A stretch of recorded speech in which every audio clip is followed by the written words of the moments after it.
नमस्कार साथियों, कैसे हैं आप सभी। आई होप आप लोग अच्छे होंगे, बढ़िया होंगे और आपकी स्टडी काफ़ी अच्छी चलती होगी। हमने अपने पिछले कई तरह के वीडियो दिए, कई तरह के क्लासेस दिए। आपने उन सब का काफ़ी अच्छा रिस्पॉन्स दिया, अच्छे से हमारा आपने सपोर्ट किया।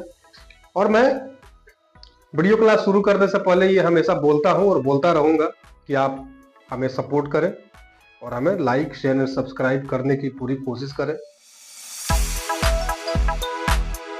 और आज का जो हमारा टॉपिक्स है आप समझ ही गए होंगे, नदियों के किनारे बसे प्रमुख नगर। तो कौन कौन से नगर हैं जो नदियों के किनारे बसे हुए हैं, हम उसको देख लेते हैं। शुरू हम करते हैं गंगा नदी से। गंगा नदी बहुत ही महत्वपूर्ण नदी है जो सनातन धर्म में भी अपना एक स्थान रखती है। गंगा नदी की अगर हम बात करें कि गंगा नदी भारत के किस शहरों के किनारे बसी हुई है, तो हम सभी जानते ही हैं कि बिहार का पटना है, बक्सर है। बट इतना जानने से नहीं होगा, और भी जगह है। तो ये कौन कौन से है? तो हरिद्वार है, कानपुर है, वाराणसी है, प्रयागराज है। प्रयागराज तो नया नाम है, इसका पुराना नाम इलाहाबाद था, जिसको बदल के प्रयागराज किया गया है। इलाहाबाद में यानी कि प्रयागराज में आप सब जानते भी होंगे, शुरू से आपने पढ़ा भी होगा कि 3 नदियों का संगम है। वो कौन कौन से नदी हैं? गंगा, यमुना एंड सरस्वती। ये 3 नदियों का वहां पे संगम है। प्रयागराज के बाद अब प्रवेश करते हैं बिहार में। तो बिहार का बक्सर स्थान है। बक्सर के बाद गंगा नदी पटना में आती है। पटना बिहार की राजधानी है। उसके बाद ये पटना से निकलकर सीधे कहां चलती है? साहेबगंज, जो कि झारखंड में है। कभी कभी पूछ भी लिया जाता है कि सबसे बड़ा शहर कौन सा है गंगा नदी के किनारे बसने वाला? तो भैया इसमें जो सबसे बड़ा शहर होगा वो कानपुर हो जाएगा। उसके बाद हम देख लेते हैं कि उज्जैन, जो महाकाल मंदिर वहां पर है और बड़ा ही प्रसिद्ध जगह है। उज्जैन जो है क्षिप्रा नदी के किनारे बसा है। कौन सा नदी? क्षिप्रा नदी। ये वही उज्जैन है जहां वो महाकाल मंदिर के लिए प्रसिद्ध है, जहां पे महाकाल का मंदिर है उज्जैन में। उसके बाद कोटा, चंबल नदी। कौन सा नदी है? तो चंबल नदी है। उसके बाद राउरकेला, ये भी काफी अच्छा जगह है। राउरकेला इंडस्ट्री जगह है। ये कौन सा नदी के तट पे है? तो ब्रह्मणी नदी। कौन सा नदी है? ब्रह्मणी नदी, याद रखेंगे, ठीक है। राउरकेला उड़ीसा का बड़ा ही खूबसूरत जगह है, इंडस्ट्री जगह है। उसके बाद आते हैं हैदराबाद। तो हैदराबाद मूसी नदी के किनारे बसा है। उसके बाद श्रीनगर, झेलम नदी के किनारे। जम्मू कश्मीर, झेलम नदी।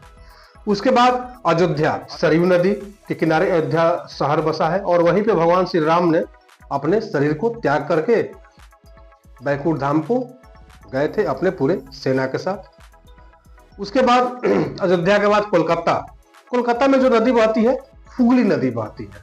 लखनऊ में गोमती नदी। लखनऊ में एक गोमती नगर भी है और इसी नदी के नाम पे उस नगर का रख रखाव किया गया, नामकरण किया गया।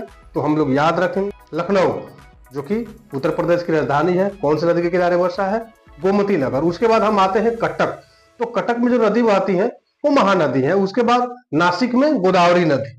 नासिक में कौन सा है? गोदावरी। कौन सा? नासिक, जो कि महाराष्ट्र का एरिया है, महाराष्ट्र का एक जिला है नासिक। उसके बाद हम आइए चलते हैं दक्षिण भारत की तरफ।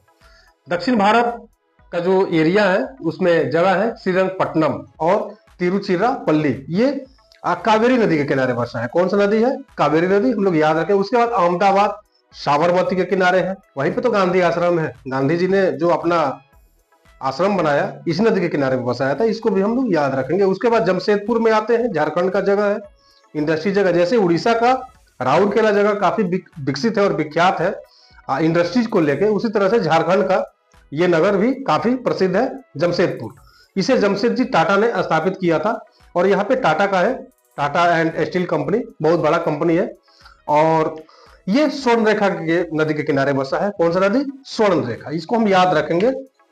कौन सा शहर है झारखंड का? जमशेदपुर। उसके बाद सांगली में आइए। तो सांगली महाराष्ट्र में है। सांगली कहां पर है? महाराष्ट्र में है। तो सांगली और विजयवाड़ा ये कृष्णा नदी के किनारे बसा है।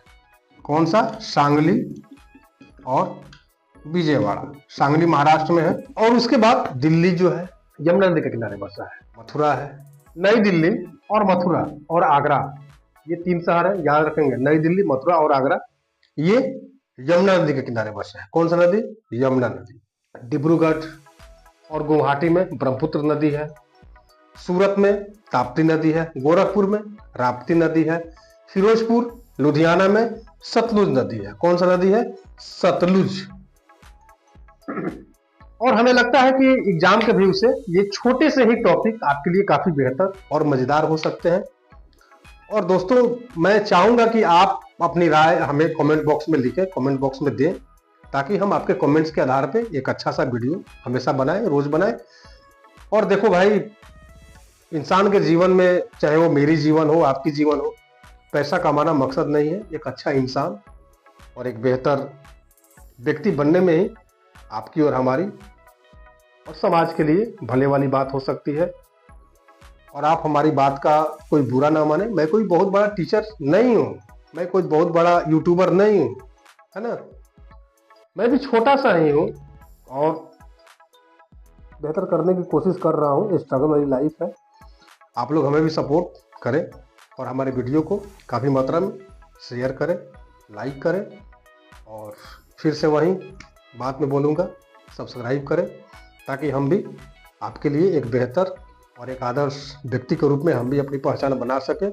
और आपकी जो भी राय हो, जिस टॉपिक को लेकर आए हो, यार जो भी टॉपिक हो, हिंदी हो, अंग्रेजी हो, फिजिक्स हो, बायो हो, केमिस्ट्री हो, यूपीएससी का हो, पीसीएस का हो, ऐसा नहीं है कि मैं पढ़ा नहीं सकता, मैं कुछ कर नहीं सकता। बिल्कुल कर सकता हूं। आप टॉपिक्स भेजो, आप बोलो कि हाँ सर ये पढ़ाओ, इस टॉपिक पे आप बात कीजिए, मैं करूंगा और बेहतर करने की पूरी कोशिश करूंगा। हाँ, मैं उम्मीद ये जरूर करूंगा कि हमसे भी अगर कोई गलतियां हो जाए, कुछ ऐसे वर्ड्स हैं, कुछ ऐसे टॉपिक्स हैं जो कि हमसे बाई मिस्टेक हो सकते हैं, गलतियां हो सकती हैं, तो आप उसे इग्नोर करें और हमेशा प्रेम की भावना बनाए रखें और एक दूसरे का हेल्प करें, मदद करें, हमारी भी मदद करें। और मैं तो अपनी बात बोलूंगा ही, और आप हमारी मदद किस रूप में करेंगे?